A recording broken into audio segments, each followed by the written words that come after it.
Hey everyone, welcome back. हाजिर हूँ आपके लिए लेकर एक ऐसी कहानी जो आपको अपने दुनिया में ले जाती है एंड उस दुनिया का आप एक हिस्सा बन जाते हो। इस ड्रामा का नाम है सीजन्स ऑफ ब्लॉसम एंड ये कहानी बहुत ही प्यारी है। इसकी शुरुआत से ये बिल्कुल नहीं लगता कि इतनी ज़्यादा बेस्ट होगी। इस ड्रामा में कई बार सीन्स पास्ट एंड प्रेजेंट में शिफ्ट हो जाते हैं, इसलिए मैं कहानी को लीनियर वे में नरेट करूँगा। कहानी की शुरुआत में एक लड़की हमसे कहती है उस साल की गर्मियाँ हर साल से ज़्यादा लंबी थी। हम देखते एक लड़की एक लड़के की स्केच बना रही थी। वो लड़का सामने बैठा था एंड वो कहता है सुमिन, मुझे इस पोज में और कितनी देर बैठना होगा?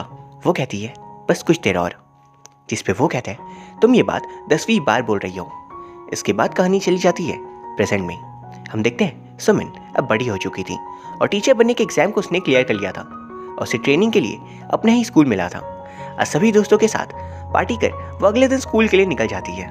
स्कूल में एक टीचर मिस्टर गो सुमिन को पसंद करते थे एंड उसके दोस्त भी थे, लेकिन सुमिन फिलहाल रिलेशनशिप में जाना नहीं चाहती थी।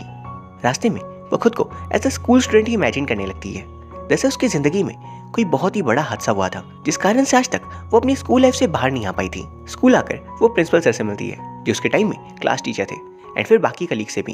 जिसके बाद वो अपने स्कूल के फेवरेट हिस्से में आती है, आर्ट रूम। यहाँ हम फ्लैशबैक में देखते हैं सुमिन अक्सर यहाँ बचपन में आती थी। जैसे सुमिन ने स्कूल में ट्रांसफर जब लिया था तो उसका कोई भी दोस्त नहीं था। वो अक्सर क्लास की प्रेसिडेंट हामिन को देखकर सोचती थी काश इसके जैसे मेरे भी दोस्त होते और काश ये मेरा दोस्त होता। हामिन दरअसल एक काइंड और हेल्पिंग नेचर वाला इंसान था और सभी उसे बहुत पसंद करते थे, लेकिन सुमिन को कोई आइडिया नहीं था कि हामिन एक्चुअली में कोई भी हेल्पिंग नेचर वाला इंसान नहीं है, बल्कि ये सब वो बस सोशल लाइफ के लिए करता है। सुमिन गौर करती है कि पीठ पीछे हामिन भी बाकी बच्चों को पसंद नहीं करता और क्लास के कुछ लड़के उसके लुक्स और पॉपुलैरिटी से जलते भी थे एंड ये बात हामिन जानता था। यहाँ पर वो सोचती है ये लड़का जिसे सब इतना पसंद करते हैं, इसकी असलियत तो कुछ और ही है। एक दिन हामिन अपने दिखावे से थक कर आर्ट रूम का दरवाजा खुला देख वहाँ आ जाता है। वो सुमिन को देख लेता है और सोचता है अब से वो भी यहाँ आएगा रिलैक्स करने। सुमिन को भी अच्छा लगता है कि हामिन यहाँ पर है और वो उसे थोड़ा पसंद करने लगी थी। वहाँ हामिन के साथ रहते हुए वो उसे थोड़ा जानने लगती है। इसके बाद अचानक प्रेजेंट में सुमिन की आंखें खुलती है। वो नर्स रूम में थी एंड उसे यहाँ यूमी नाम की स्टूडेंट लेकर आई थी क्योंकि वो आर्ट रूम में गिरकर बेहोश हो गई। सुमिन वहाँ से बाहर निकल दिखती है कि सामने से हामिन चल कर आ रहा है। वो हैरान रह जाती है कि हामिन यहाँ पर कैसे हो सकता है क्योंकि वो तो सालों पहले ही मर चुका है। एंड तभी वो नोटिस करती है जो लड़का सामने था वो बिल्कुल हामिन के जैसा ही दिखता था एंड उसका नाम था जिमिन। एंड जिमिन दरअसल हामिन का ही छोटा भाई है। सुमिन ये जान बिल्कुल हैरान रह जाती है। वहाँ पर जिमिन भी किसी नई टीचर से अपने मरे हुए भाई का नाम सुन बिल्कुल शॉक था। वहीं अब हमें प्रेजेंट के क्लास में 3 दोस्त दिखाए जाते हैं, जिमिन, उसकी फ्रेंड यूमी और सुनी। ये तीनों बेस्ट फ्रेंड्स हैं। क्लास के जो सारे लड़के थे उनकी क्रश थी यूमी और जो लड़कियां थी उनका क्रश था जिमिन, लेकिन ये तीनों दोस्त अपने में ही बहुत खुश थे। फिर प्रिंसिपल सर बच्चों से सुमिन का इंट्रोडक्शन करवाते हैं। स्कूल के बाद सुमिन घर चली आती है जहाँ रास्ते में उसे एक लेडी दिखती है एंड ये भी स्कूल में ही पढ़ती थी, पर सुमिन और वो एक दूसरे को देख अनदेखा कर देते हैं। इसके बाद हम देखते हैं यूमिन और सुनी 2 लड़कियों के साथ खाना खाने गए थे। स्कूल के बाद जब वो लोग पूछती है सब लोग तुम्हें पसंद करते हैं, आखिर तुम किसे पसंद करती हो? वहाँ सुनी पहले कहती है मैं पसंद करती हूँ जिमिन को, लेकिन बचपन से लेकर आज तक कभी उसने मेरा प्यार एक्सेप्ट नहीं किया, वो मुझे बेस्ट फ्रेंड मानता है। फिर वो लोग यूमी से पूछते हैं वो भी एक्चुअली में जिमिन को पसंद करती थी, लेकिन वो अपनी दोस्त सुनी का दिल नहीं दुखाना चाहती थी, इसलिए वो एक ऐसे लड़के का नाम लेती है जो क्लास का सबसे वियर्ड बंदा था, जिन। सुनी और उन बाकी दोनों लड़कियों को विश्वास नहीं होता कि यूमी को जिन पसंद है। यूमी कहती हाँ, पर उसे अंदाज़ा भी नहीं था कि जिन भी इसी रेस्टोरेंट पे मौजूद है और वो उसकी बातें कोइंसिडेंटली सुन लेता है। अब जिन और उसके दोस्त दरअसल हार्डकोर गेमर्स थे जो दिन भर मोबाइल गेम्स खेलते थे और किसी से भी बात नहीं करते। एंड यूमी जैसी पॉपुलर लड़की से क्रश होने वाली बात सुन वो खुद बहुत हैरान था। अब अगले दिन सुमिन आर्ट रूम की सफाई के लिए कुछ बच्चे सिलेक्ट करती है जिसमें शामिल थे यूमी, सुनी, जिमिन, जिन और 2 और लड़कियाँ। जिन और यूमी का ग्रुप बनता है। जिन उसे सामने से पूछता है तुमने झूठ क्यों बोला? वो कहती है तुमने सुन लिया? वो कहता है इतना तो मैं जानता हूँ तुम जिमिन को पसंद करती हो, तो फिर तुमने मेरा नाम क्यों लिया? वो कहती है मेरी दोस्त सुनी के लिए। जिस पे वो कहता है अगर बात ऐसी ही है तो कुछ ऐसा करो जिससे उसे सच में यकीन हो, बाद में मुझसे ब्रेकअप कर लेना।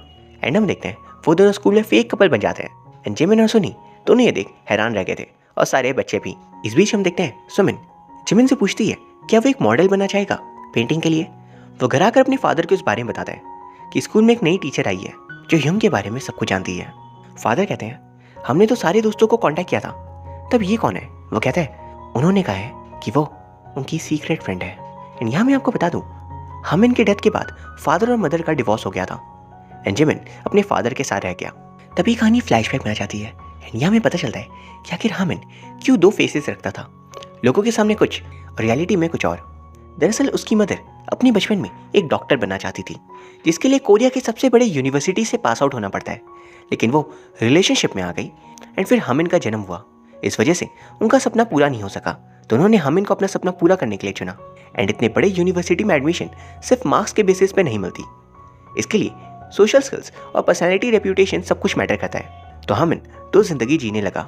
एक तरफ उसे झूठ में काइंडनेस, हेल्पिंग नेचर रखना होगा और हद से ज़्यादा पढ़ना होगा। एंड उसकी असलियत सिर्फ और सिर्फ सुमिन को पता थी। यहाँ पर सुमिन सोचती थी कि अगर ये इतना परेशान रहता है तो मना क्यों नहीं कर देता। एंड तभी सुमिन एक चीज़ नोटिस करती है कि हामिन का एक छोटा भाई है, जिमिन, और मदर ने कहा था कि वो उसके साथ भी बिल्कुल ऐसे ही करेगी अगर हामिन उनकी बात नहीं मानेगा तब। इसलिए हामिन ने अपनी ज़िंदगी को सैक्रिफाइस कर दिया ताकि उसके छोटे भाई को एक नॉर्मल खुशी वाली लाइफ मिल सके। वो इस दुनिया में सबसे ज़्यादा प्यार अपने छोटे भाई से करता था और सुमिन ये सब जानकर बहुत हैरान थी। इसी वजह से हम एज एन ऑडियंस यहाँ समझ पाते हैं कि आखिर क्यों जिमिन अपने भाई की मौत के कारण को जानना चाहता है। प्रेजेंट में सुमिन नोटिस करती है कि जिमिन और यूमी एक दूसरे को लाइक करते थे, लेकिन वो बाद में ये जान सरप्राइज थी कि यूमी और जिन एक दूसरे को डेट करे हैं।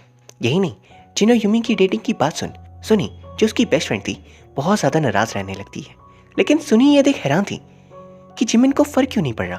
दरअसल जिमिन फिलहाल अपने भाई की मिस्ट्री को सॉल्व करने में परेशान था, इसीलिए वो रिलेशनशिप या फिर दोस्तों पे थोड़ा कम ध्यान दे रहा था। अगले सीन में सुमिन एक जगह आती है। ये जगह बहुत ही खास थी क्योंकि पहले वो यहाँ पे आर्ट सीखने आती थी और यहाँ से वो अपने बचपन का सामान लेकर घर आती है। उस सामान में एक नेम टैग था, हामिन का। इसे देखकर वो इमोशनल हो जाती है एंड हम फ्लैशबैक में देखते हैं कि हामिन और सू अब क्लोज आने लगे थे। वैसे तो सुमिन क्लास में बहुत ही शांत लड़की थी एंड उतनी पॉपुलर भी नहीं, इसलिए हामिन सभी के सामने उसे अपनी दोस्त नहीं दिखाता था। लेकिन कभी भी अगर कोई उसे बुली करता या उसे चोट लगती तो हामिन तुरंत उसकी मदद के लिए आ जाता एंड सुमिन को वो और पसंद आने लगता है। एक दिन वो उसे अपने साथ अपनी आर्ट क्लासेस आने के लिए पूछती है एंड वहीं प्रेजेंट में हम देखते हैं कि जिमिन वहाँ आया हुआ था एंड सू उसकी पोर्ट्रेट बनाती है। वहाँ वो अपने भाई के बारे में सू से पूछता है कि आखिर उन्होंने आपके बारे में किसी को क्यों नहीं बताया, जिस पे वो कहती है क्योंकि हमारे बीच कुछ ऐसी ही बॉन्डिंग थी। दूसरी तरफ प्रेजेंट में सुनी यूमी से कहती है वीकेंड में हम खाना खाने चलेंगे, अपने बॉयफ्रेंड को लेकर आ जाना, मुझे उसे टेस्ट करना है। वहाँ जिन यूमी का एकदम केयरिंग बॉयफ्रेंड बना हुआ था एंड खाना खाए बिना ही वो उसे लेकर चला जाता है, ये बोल कर आज हमारी डेट है, ताकि ये सब एकदम रियल लगे। यूमी कहती है अब हम क्या करें। वो कहता है मुझे क्या पता। एंड दोनों चॉकलेट मिल्क पीते हुए एक दूसरे के बारे में बात करते हैं एंड यहाँ इनके बीच भी गहरी दोस्ती हो जाती है। यूमी को पता चलता है कि जिन के छोटे सिबलिंग्स भी हैं। इस बीच स्कूल में एक कंपटीशन होता है, एक तरफ टेनिस का, दूसरी तरफ ई स्पोर्ट्स का। यूमी जिन को चेयर करने चाहती है, लेकिन फिर उसके खुद के टेनिस गेम की बारी आ गई थी एंड उसका गेम पार्टनर था जिमिन। और ये देख जिन को बिल्कुल अच्छा नहीं लगता क्योंकि वो यूमी को रियल में पसंद करता था। दोनों ही अपने अपने गेम्स को जीत लेते हैं एंड लौटते वक्त जिन यूमी को जिमिन के साथ देख उसे पकड़ कर कहता है घर सेफली चली जाना और अनजान लोगों से दूर रहना। उसके जाने के बाद जिमिन यूमी से कहता है हमारे बीच आजकल उतनी बात नहीं होती, वैसे क्या तुम सच में उसे डेट कर भी रही हो। मैं जानता हूँ ये सच नहीं है, लेकिन मैं समझता हूँ ज़रूर कोई वजह होगी इसके पीछे, इसलिए कोई बात नहीं। वहीं हम सुमिन को देखते हैं जो हामिन को याद करी थी। हमें दिखाया जाता है फ्लैशबैक में सुमिन और हामिन साथ में घूमने जाने लगे थे क्योंकि जब हामिन सबसे ज़्यादा अकेला था तब सू ही उसके साथ थी। उसने उसे पेंटिंग करना सिखाया ताकि वो अपने सारे दुख और दर्द को पेंटिंग कर निकाल सके। उसकी सबसे पहली पेंटिंग थी एक लड़के की जो चाहता है उसके पास पंख हो और वह आज़ादी से उड़ सके। वो दोनों डेट पे भी जाते हैं जहाँ हामिन ने सामने से उसे डेट पे चलने के लिए पूछा था एंड बहुत घूमने के बाद अचानक बारिश आ जाती है एंड हामिन पीछे हो जाता है, लेकिन सुमिन वो अम्ब्रेला फेंक कर भीगने लगती है। वो कहता है ये तुम क्या कर रही हो। वो कहती है मुझे बारिश में खेलना पसंद है, अब शर्मा क्या रहे हो, चलो मेरे साथ। और ये एक्सपीरियंस हामिन के लिए लाइफ चेंजिंग था। सू ने उसे सारे प्रॉब्लम्स को भुलाकर प्रेजेंट मोमेंट में जीना सिखा दिया। फिर भीग कर दोनों आर्ट क्लास आ जाते हैं एंड रात में वहीं रुक जाते हैं। पता नहीं इनके पेरेंट्स कहाँ पर हैं। हामिन उससे कहता है अगर मैंने ये किया तो तुम बुरा तो नहीं मानोगी। वो कहती नहीं एंड तभी उनका पहला किस होता है। आज भी इसे याद कर वो रो पड़ती है। हामिन का नहीं होना उसे अंदर से खा रहा था। हम देखते हैं इस किस के बाद सुमिन थोड़ी नर्वस रहने लगी थी और हामिन को देख वो सोचती है कि इतना शांत कैसे हैं, कैसे फ़र्क नहीं पड़ा हमारे बीच किस हुई। फिर प्रेजेंट में हम यूमी को देखते हैं। वो घर से सामान लेने जा रही थी। रास्ते में उसे जिन मिलता है जो अपनी छोटी बहन के साथ बर्गर लेने आया था। वह उन तीनों के लिए जब बर्गर्स ऑर्डर करा था तब उसकी बहन यूमी को बताती है ह्योंग पहले कभी स्कूल की बातें घर पर नहीं करते थे, लेकिन आजकल हर रोज़ वो आपकी बातें करते हैं, लगता है वो आपको पसंद करते हैं। यूमी अब दोबारा से कन्फ्यूजन में थी कि क्या वो सच में उसे पसंद करती है। एंड ऐसे ही 3 महीने बीत जाते हैं एंड जेन एक दिन उसे बताता है, हमारा रिलेशन अब ख़त्म करने का वक्त आ गया ना। वो कहती है, आ भी गया। एंड अचानक एक दिन वो दोनों अपना ब्रेकअप अनाउंस करते हैं। सुनी फिर से बिल्कुल हैरान थी कि तुम लोग अब क्या कर रहे हो। उनका प्लान था सुनी को बस यकीन दिलाने का कि यूमी जिमिन को पसंद नहीं करती, क्योंकि इससे उनकी दोस्ती पे इफेक्ट पड़ता। दूसरी तरफ जिमिन अपने भाई के बारे में बहुत कुछ जान पाता है सुमिन से, एंड जब वो उसे ये सब कुछ बताती है तो वो खुद भी इन्हीं सब के बारे में सोच रही थी। फिर जिमिन से उसकी मदर मिलने आती है। कई महीनों बाद वो अब उनसे अलग रह रही थी। वहाँ वो कहती है, मैंने तुम्हारे भाई के साथ बहुत गलत किया, बहुत ज़्यादा, लेकिन अब मैं दोबारा से मदर बनने वाली हूँ एंड मैं चाहती हूँ तुम्हारे और इस बच्चे के साथ मैं एक अच्छी मदर बनूँ, तो प्लीज़ मुझे माफ़ कर दो। जिमिन कहता है, आपकी वजह से एक इंसान की मौत हो गई। हमें दिखाया जाता है जब हामिन और सू घूम रहे थे एंड पेंटिंग सीख रहे थे तो उन पेंटिंग्स को हामिन घर पर आकर रख देता था। इस बीच वो पढ़ाई पे भी थोड़ा कम ध्यान दे रहा था ताकि वो एज अ ह्यूमन बीइंग ज़्यादा ग्रो हो सके। एंड हामिन के डिप्रेस लाइफ में सू एक रोशनी की तरह आई थी, लेकिन फिर एक दिन उसकी मदर उसकी सारी ड्राइंग्स देख लेती है और कहती है, तुम ये सब क्या कर रहे हो, तुम्हारे ग्रेड्स भी कम होने लगे हैं। एंड मदर इसके बदले जिमिन पर प्रयोग करने लगती है। ये देख हामिन डर कर सू से दूर चला जाता है, क्योंकि वो अपने भाई के लिए अपनी तरह कैद वाली जिंदगी नहीं देख सकता।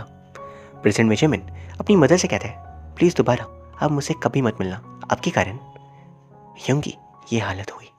फ्लैशबैक में हम देखते हैं कई दिनों तक हामिन और सू के बीच कोई भी बात नहीं होती। फाइनली एक दिन जब वो मिलने आता है तो आर्ट रूम में कोई और लड़की सू के साथ थी। ये देख उसे बुरा लग रहा था कि सू ने इस सीक्रेट स्पॉट के बारे में सबको बता दिया, जबकि बात कुछ और ही थी। बाद में जब दोनों मिलते हैं तो उन्हें गले लगते हुए क्लास का एक दूसरा बच्चा देख लेता है एंड फिर वो सू को डराने लगता है, जिस बात पे हामिन उसे बहुत मारता है। और जब ये बात टीचर को पता चलती है तो उन दोनों की पेरेंट्स कॉल हो गई थी। हामिन की मदर सारी गलती उसकी देती है एंड कहती है, आज से फ़ोन बंद और तुम किसी से भी नहीं मिलोगे। वो सू से अब एकदम दूर रहने लग गया था। दोनों को बात किए हुए 1 साल से ज़्यादा हो जाता है, क्योंकि अगर हामिन बात करता पकड़ा जाता तो एक तो घर में मदर जिमिन को पनिश करती और दूसरी तरफ स्कूल में सारी लड़कियां सू को बुली करती। वो इसीलिए खुद की तरफ से सैक्रिफाइस देता है, बदले में सू उल्टा उसे ही गलत समझ लेती है। हर तरफ से बस हामिन को दर्द मिल रहा था। फाइनली कई दिनों बाद एक बार वो सू से मैसेज में बात करता है। बातों के बीच वो एक इंपॉर्टेंट मैसेज उसे सेंड करता है, लेकिन तभी सू को घर पे मदर नीचे बुलाती है एंड वो मैसेज रीड नहीं कर पाती। और जब वो आकर उसे देखती है तो मैसेज डिलीट हो चुका था। एंड ये मैसेज अगर सू पढ़ लेती तो शायद आज हामिन जिंदा होता। हमें पता चलता है इस मैसेज में लिखा था, सू अगली बार जब मैं इतना ज़्यादा टूट जाऊँ और कोई रास्ता मुझे ना दिखे तो क्या तुम पहले की तरह मुझे बारिश में लेकर आओगी? क्या तुम मुझे खुशी का असली मतलब समझाओगी? सिर्फ तुम ही मेरी मदद कर सकती हो सू, प्लीज़। लेकिन सू को रीड ना करता देख वो इसे डिलीट कर देता है। आज तक सू इस चीज़ के लिए खुद को दोषी मानती थी। एंड इस बारे में जान जिमिन भी कहता है, अगर आपने मैसेज रीड कर लिया होता तब आज शायद ह्यूंग जिंदा होते। वो उसे हामिन के लिखी आखिरी डायरी देता है, जिसमें हामिन ने मरने से पहले अपने दिल की सारी बातें लिखी थी। हम फ्लैशबैक में देखते हैं स्कूल में दोबारा वो दोनों मिलते हैं एंड आज सू और उसके बीच एक बड़ी लड़ाई हो जाती है। जैसे सू से कहती है, तुम्हारे ग्रेड्स टॉपर से दिन प्रतिदिन गिरते जा रहे हैं, हर तरफ तुम्हारी बात हो रही है, टीचर भी तुम्हें वीक स्टूडेंट्स में कंसिडर कर रहे हैं एंड मैं आर्ट्स एग्जाम की प्रिपरेशन करी हूँ ताकि, तो क्या तुम मेरे साथ ये करोगे? वो कहते हैं नहीं। एंड तुम इस एग्जाम की प्रिपरेशन क्यों करी हो, तुम इससे कई ज़्यादा काबिल हो। जिस पे वो कहती है, एटलीस्ट मैं वो करी हूँ जो मुझे पसंद है, तुम्हारी तरह मैं बुज़दिल नहीं हूँ कि मेडिकल एग्जाम्स की तैयारी करूँ जो मुझे पसंद भी नहीं। तुम सिर्फ भागते हो चीज़ों से। और ये बोलकर वो चली जाती है। और इसी दिन हामिन ने सुसाइड किया था। आज प्रेजेंट में ये सोच सू कहती है, काश मैंने उस दिन उससे वो बात नहीं कही होती, जब उसे मेरी ज़रूरत थी तब मैंने उसे खड़ी खोटी सुनाई। काश ये सब कहने के बाद भी मैं उसके पास आती, उसे गले लगा उसकी मदद कर पाती। इसके बाद हमें हामिन का फ्यूनरल भी दिखाया जाता है एंड ये सब कुछ सू उस डायरी को रीड करते वक्त सोच रही थी।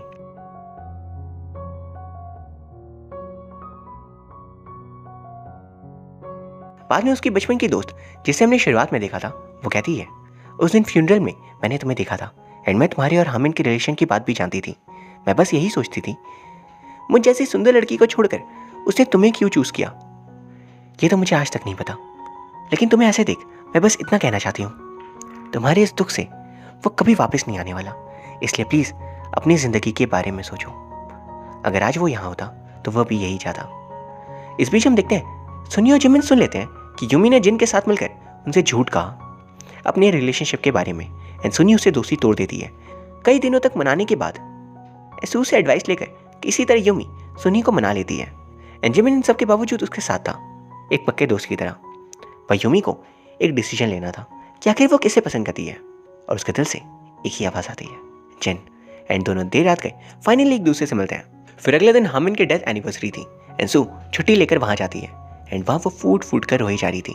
लौटते वक्त वो अपना फ़ोन खोलती है तो उस पर एक मैसेज था। इन दिनों वो और जिमिन एक दूसरे से कई बार मिल रहे थे, कई बार तो देर रात गई भी, एंड इनके छिपकर किसी ने फ़ोटोज़ ले ली थी और इसे सोशल मीडिया पे पोस्ट कर दिया। एक ट्रेनी टीचर डेट कर रही है अपने ही स्कूल के स्टूडेंट को, और ये बात पूरे स्कूल में आग की तरह फैल जाती है। एंड ये कहीं से भी एक्सेप्टेबल नहीं था। ये देख सुमिन का दिल टूट जाता है, क्योंकि यहाँ आने का उसका बस एक ही उद्देश्य था, हामिन के साथ जो हुआ वो जिमिन या किसी और बच्चे के साथ ना हो। पर लोगों ने इसे कुछ और ही समझ लिया। जिमिन से वो मिलना बंद कर देती है, एंड सबकी भलाई के लिए वो टीचिंग का जॉब भी क्विट कर देती है। प्रिंसिपल कहते हैं, क्या ये सही है? ये तुम्हारे करियर का सवाल है। वो कहती है, मैंने टीचिंग का जॉब इसलिए चुना था ताकि मैं हामिन के जैसे बच्चों को सही रास्ता ढूंढने में मदद कर सकूं।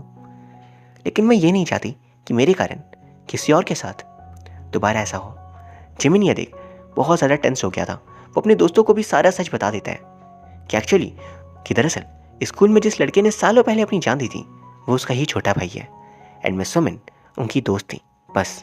जिमिन की बात सुन सभी लोग पूछते हैं, तुम तो अकेले भाई थे ना? वो कहता है, ये बात मैंने झूठ कही थी। फिर वो वहाँ से चला जाता है। वही सुनी जिमिन को ढूंढ रही थी। सुनी, मुझे बस इतना बताना कि उस रात बचपन में जब हम लौट रहे थे तब क्या तुमने हमारे स्कूल ड्रेस में किसी बड़े बच्चे को देखा था? वो काफ़ी सोचने की बात बताती है। हाँ, पर क्यों? एंड यहाँ एक बहुत बड़ा सच रिवील होता है कि एक्चुअली में जैसा जिमिन सोचता था उसके भाई ने अपनी जान सुमिन के साथ छोड़ने की वजह से दी, वो सच नहीं था। जैसे हामिन जिमिन को लेने रास्ते पे खड़ा था, एंड वहाँ उसने जिमिन को ये बोलते हुए सुन लिया कि जिमिन चाहता है उसका बड़ा भाई इस दुनिया से हमेशा के लिए चला जाए, उसके कारण ही सारी मुसीबतें हैं। जैसे ये आधी बात थी, जिमिन ऐसा बचपन में कुछ वक्त के लिए सोचता था, क्योंकि हामिन से पेरेंट्स की हमेशा लड़ाई होती थी। बाद में उसे पता चला कि लड़ाई का कारण है कि हामिन जिमिन को बचाना चाहता है, और तब उसे रियलाइज़ हुआ कि उसके युंग कितने अच्छे हैं। पर आधी ही बात सुन हामिन वहाँ से रोते हुए चला जाता है। उसे लगने लगा था स्कूल में मार्क्स गिर रहे हैं, दोस्तों ने उसका साथ छोड़ दिया, पेरेंट्स कभी उसके साथ थे ही नहीं। सुमिन उसकी बेस्ट फ्रेंड, उसकी लवर, उसने भी उसे बुज़दिल कहा, और अंत में जिससे वो सबसे ज़्यादा प्यार करता है उसका भाई, वो भी चाहता है कि वह इस दुनिया से चला जाए। इसलिए कोई और रास्ता ना देख हामिन एक बिल्डिंग से कूद कर अपनी जान दे देता है। जिमिन ये जान आज पागलों की तरह रोते हुए उसी बिल्डिंग की छत पर था। सुमिन को जैसे इस बात का पता चलता है वो भागती हुई वहाँ आती है, उसे किसी तरह रोक लेती है। वो उसे समझाती है ये गलती सिर्फ तुम्हारी नहीं थी, ये गलती हर उस शख्स की थी जो उसके आसपास था, जो कोई भी उसका दर्द नहीं समझ पाया। वो उसे गले लगा कंसोल करती है। वो कहती है वो हमेशा चाहता था तुम्हें बचाना, अब अगर तुम खुद ही उसके लिए अपनी जान दे दोगे तो क्या मतलब बचेगा। इसके बाद हम देखते हैं लास्ट सीन में सुमिन यहाँ से हमेशा के लिए जा रही थी क्योंकि उसने टीचिंग छोड़ दी थी। जिमिन उसे एक लेटर देता है जो हामिन का लिखा आखिरी लेटर था, एंड घर में छिपाया हुआ भी। सुमिन इसे देख बिल्कुल हैरान थी। इससे पहले वो उस लेटर को पढ़ती हमें दूसरी तरफ दिखाया जाता है यूमी और जिन अपना रिलेशन सबके सामने एक्सेप्ट कर लेते हैं। उनके बीच कई बार लड़ाइयाँ होती है, पर हर बार अंत में वही दूसरे के साथ हो जाते हैं। वहीं फिर सुमिन जिमिन के जाते ही अकेले आर्ट रूम में थी, तभी उसके सामने हामिन आ जाता है। वो उसे कहता है सू, अब जो ये ज़िंदगी है वो तुम्हारी है, इसे खुलकर जियो, सब कुछ भुलाकर। मैं जानता हूँ तुम मुझसे प्यार करती हो, लेकिन मैं ये रिक्वेस्ट करता हूँ प्लीज़ ये लेटर कभी मत पढ़ना। वो कहती है पर क्यों? ये वो आखिरी लेटर है जो तुमने लिखा है। वो कहता है मैं चाहता हूँ तुम अब अपनी आगे की ज़िंदगी के बारे में सोचो, हमेशा पास्ट में मत रहो। मैं इस दुनिया में अब नहीं हूँ, लेकिन तुम हो सू, और तुम्हें अपनी ज़िंदगी को जीना होगा बेस्ट पॉसिबल वे में। वो कहती है मैं जीऊँगी पक्का। वो दोनों एक बहुत ही प्यारा केस शेयर करते हैं। सू फिर आर्ट रूम से बाहर निकलती है और स्माइल करती है, जो दर्शाता है कि अब वो अपने पास से ग्रो कर चुकी है। और यहाँ ये कहानी ख़त्म हो जाती है। इस कहानी के बारे में क्या कहा जाए, इसके दोनों ही लीड एक्टर्स ने कमाल की परफॉर्मेंस दी थी, और ये कहानी का बेस्ट पार्ट है इसका मैसेज कि हम अक्सर किसी हादसे की वजह से पास्ट में रह जाते हैं। कुछ हुआ तो उसे बाहर नहीं निकल पाते, कुछ अच्छा हुआ तो उसे बाहर ही नहीं निकल पाते, एंड कुछ बुरा हुआ तब उसे ही हमेशा याद करते रहते हैं। इस कहानी के थ्रू एक हादसे से लड़कर लेसन्स लेकर ग्रो करना हमें सिखाया गया है। मैं उम्मीद करता हूँ आपको ये कहानी पसंद आई होगी। अगर हाँ, देन प्लीज़ इस वीडियो को लाइक कर दीजिए एंड चैनल को सब्सक्राइब भी। Thank you very much for watching. See you soon.